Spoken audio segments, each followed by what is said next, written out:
నమస్తే కంట్రీ న్యూస్తో మీ మణిబాబు. వ్యూహం శపథం రిలీజ్ డేట్ ప్రకటన. వారం గ్యాప్లోనే 2 సినిమాలు. ఒకప్పుడు ట్రెండ్ సెట్ చేసే సినిమాలు తెరకెక్కించిన సెన్సేషనల్ డైరెక్టర్. కానీ ఈ మధ్యకాలంలో మాత్రం వరుసగా కాంట్రవర్సీ మూవీలు చేస్తూ వివాదాల్లో భాగం అవుతున్నాడు రామ్ గోపాల్ వర్మ. మరి ముఖ్యంగా ఇటీవల ఆంధ్రప్రదేశ్ రాజకీయాలపైన ఎక్కువగా ఫోకస్ చేస్తున్న ఈ సెన్సేషనల్ డైరెక్టర్ వరుసగా పొలిటికల్ చిత్రాన్ని చేస్తూ దేశవ్యాప్తంగా హైలైట్ అవుతున్నాడు. రామ్ గోపాల్ వర్మ తెరకెక్కించిన లేటెస్ట్ పొలిటికల్ మూవీనే వ్యూహం.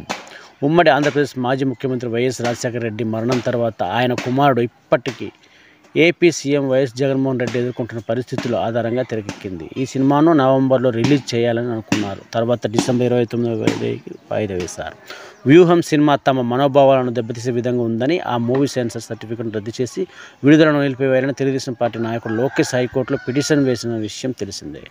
దీనిపై విచారణ జరిపిన ధర్మాసనం సినిమాను తాత్కాలికంగా నిలిపివేసింది. దీంతో ఈ చిత్రం ఇక విడుదలయ్యే అవకాశం లేదని అంతా అనుకున్నారు.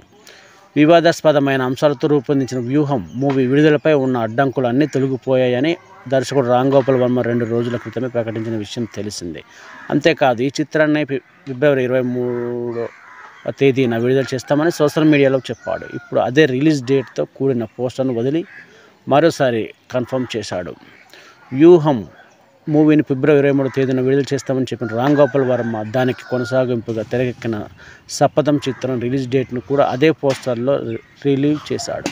దీని ప్రకారం ఈ సీక్వెల్ మూవీ మార్చి 1వ తేదీన ప్రేక్షకుల ముందుకు రాబోతుంది. అంటే ఒక వారం వ్యవధిలోనే రామ్ గోపాల్ వర్మ తెరకెక్కించేందుకు 2 చిత్రాలు విడుదలవుతున్నాయి. ఇదిలాగా ఉండగా వ్యూహం శపథం చిత్రంలో వైఎస్ జగన్ పాత్రలో అజ్మల్, భారతిరెడ్డి పాత్రలో మానసాలు నటించారు. ఈ చిత్రాన్ని రామదూత క్రియేషన్స్ బ్యానర్పై దాసరి కిరణ్ కుమార్ నిర్మించారు. ఈ 2 సినిమాలకు సంబంధించిన ప్రచార చిత్రాలు ఇప్పటికే విడుదల అవగా వాటికి మంచి స్పందన లభించింది.